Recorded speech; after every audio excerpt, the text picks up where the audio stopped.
श्री कृष्ण के एक परम भक्त जिनका नाम है विदुर, सुने हो कि नहीं? विदुर जी का नाम सुने हो? ये बात है उस समय की जिस समय द्रौपदी को भरी सभा में लाने का प्रयास किया जा रहा था, तो विदुर ने मना किया था और धृतराष्ट्र से कहा था कि महाराज आप अभी समझ नहीं रहे कि ये दुर्योधन कौन सी चिंगारी लगा रहा है। ये वो चिंगारी है जो पूरे परिवार को जलाकर नष्ट कर देगी, इसलिए आज संभल जाइए, इसे ये अधर्म करने से रोकिए। तो कहा धृतराष्ट्र ने, अरे विदुर मैं क्या करूं, मेरा मन नहीं मानता और तुम मेरे प्रेम को समझोगे नहीं क्योंकि तुम्हारे कोई पुत्र नहीं है। पुत्र प्रेम क्या होता है ये तुम नहीं समझोगे, ये मेरे पुत्र है, मैं जानता हूं। विदुर जी ने कहा कि अच्छा है मेरे कोई पुत्र नहीं है, अगर पुत्र ऐसे ही होते हैं तो इनसे अच्छा मैं निपुत्रा ही अच्छा हूं कि मेरे घर में कोई पुत्र नहीं। क्यों? बोले ऐसे नालायक संतान से किसका भला होगा?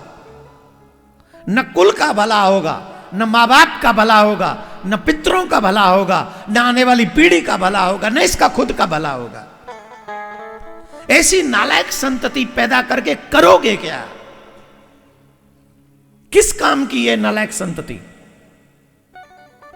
नालायक बेटा तजो तजो स्वार्थी यार, निर्मोही माता तजो तजो निलज्जी नार, तजो निलज्जी नार तजो सन्यासी कामी, नौकर नमक हराम तजो अन्यायी स्वामी। गुरु लालची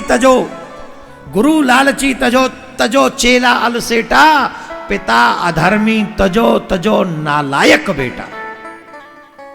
जो अधर्म करे वो पिता छोड़ दो और जो नालायक हो वो उस बेटे को छोड़ दो। इसमें बहुत अच्छी बात बताई है, निर्मोही माता तजो, जिस मां में बच्चों के प्रति ममता ना हो उस मां का त्याग करना ही उचित है। जिस स्त्री में लाज का श्रृंगार ना हो उस स्त्री का त्याग करना जरूरी है। जिस पुरुष में दास होकर भी, सेवक होकर भी स्वामी के प्रति भक्ति, हां ये जरूर सुन लो,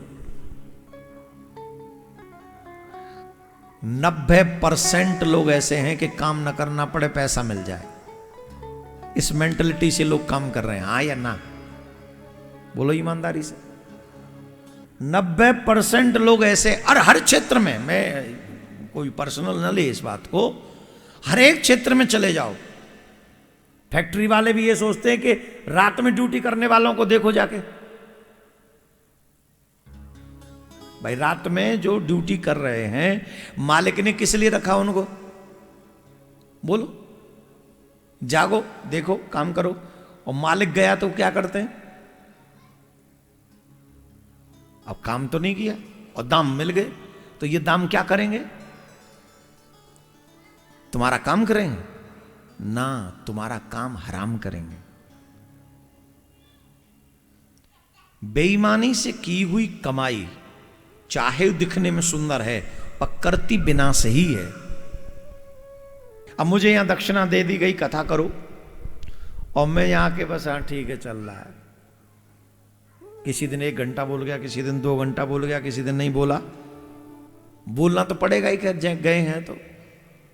पर ईमानदारी से मैं मेहनत न करूं, प्रयास न करूं, आपको कथा न सुनाऊं, तो ये मेरे साथ नहीं, मेरे कर्म के साथ बेईमानी है। भगवान मुझसे खुश नहीं होगा, बेईमान है वो।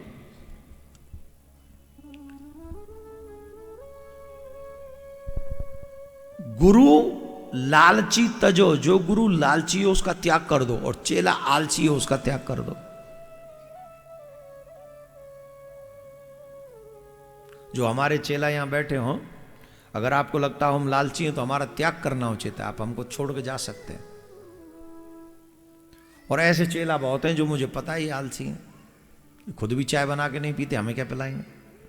हालांकि हम चाय छोड़ रहे हैं अब धीरे धीरे, पर हमें पता ही है खुद की चाय नहीं बना सकते।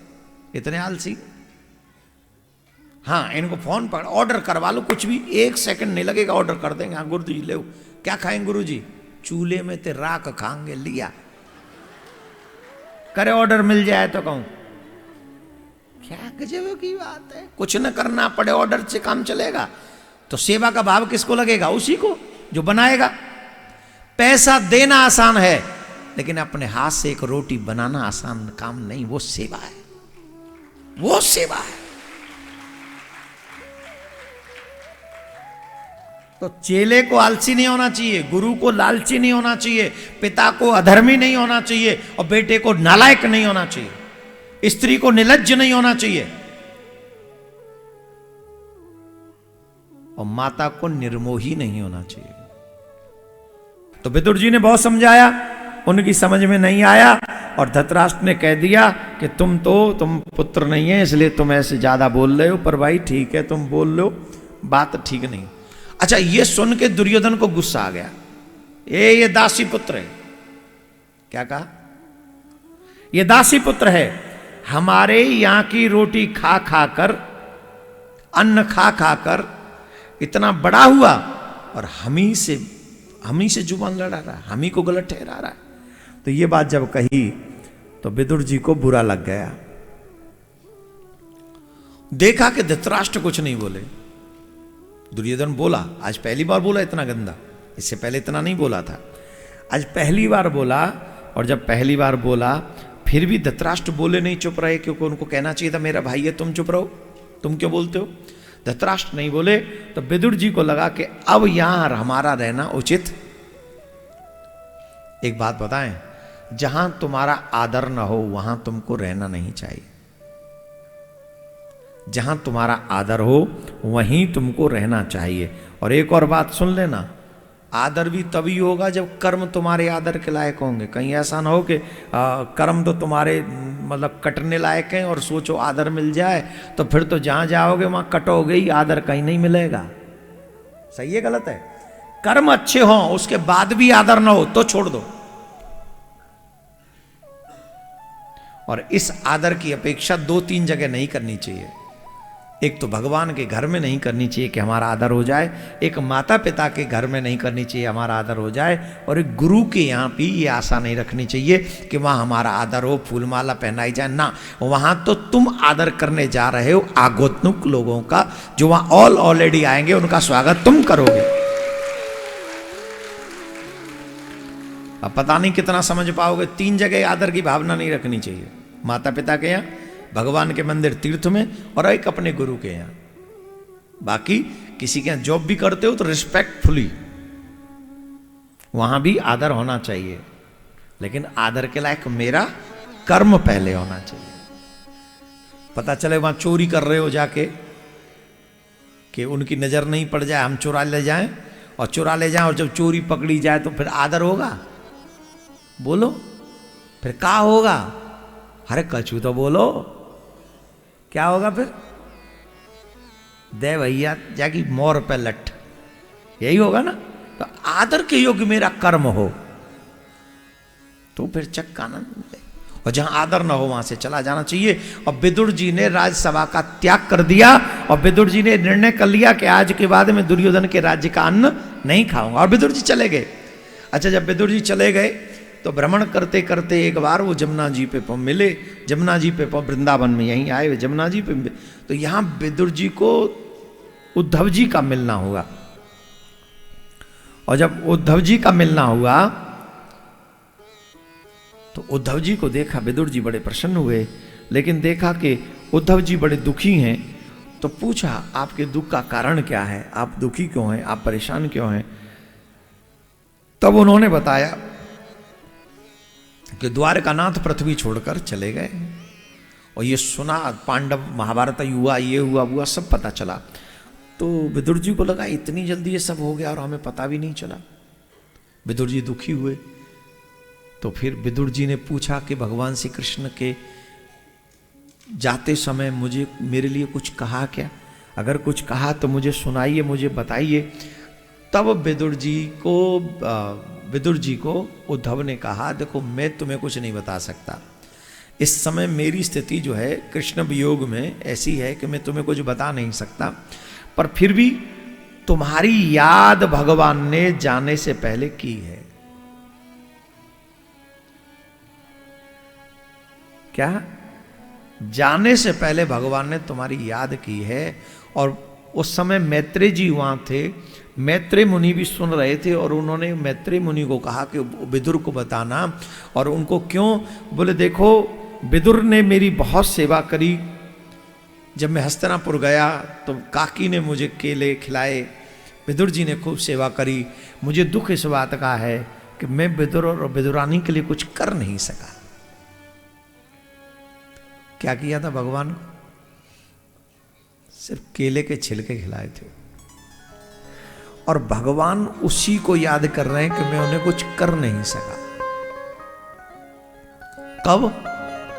प्रद्युम्न की याद नहीं कर रहे हैं, रुक्मिणी की याद नहीं कर रहे हैं,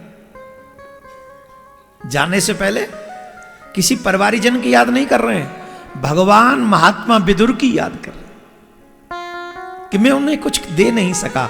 तो तुम ये मैत्रेय जी ये ज्ञान सुनो और ये ज्ञान विदुर को जाके बताना।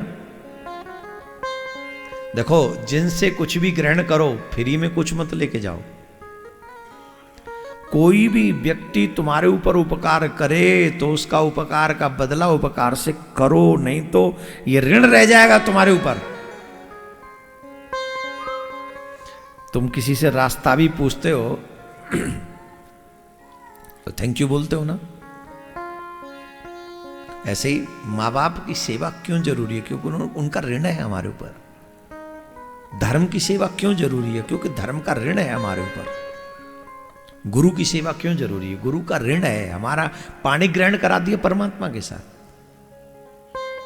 वैसे ही समाज के जिन लोगों से हमने कुछ सीखा है, कुछ ग्रहण किया है, उनको थैंक यू, धन्यवाद, कुछ जो सेवा बन पड़े जिससे वो तृप्त हो सके कि नहीं इस हमने इसके लिए किया था तो इसके फलस्वरूप इसने हमारे साथ ऐसा कर दिया। ये बहुत जरूरी है। तो इतना जरूरी है, फ्री में कुछ मत लो और फ्री में लेके हर्षित मत हो। अगर फ्री में लेके हर्षित हो गए तो तुम्हें दोबारा जन्म लेना पड़ेगा वो चुकाने के लिए। इस बात को सीख लो। तो विदुर जी को जब सुनाई पड़ा तो विदुर जी के नैनों में अश्रु भरा है। भगवान को मेरी याद आई अंतिम समय। विदुर जी दौड़े, जमुना तट से गंगा के तट पे पहुंचे और वहां हरिद्वार में मैत्रेय ऋषि से उनका मिलना हुआ और वहां उन्होंने पूर्ण संवाद, विदुर मैत्रेय संवाद प्रारंभ हुआ। उसके बाद में विदुर जी हस्तिनापुर वापस आए। हस्तिनापुर में धर्मराज इत्यादि ने, सभी कौरव वंशियों ने उनका खूब जम के स्वागत किया। अरे विदुर जी आए, विदुर जी आए। सब ने खूब, धर्मराज तो धर्मराज हैं ही,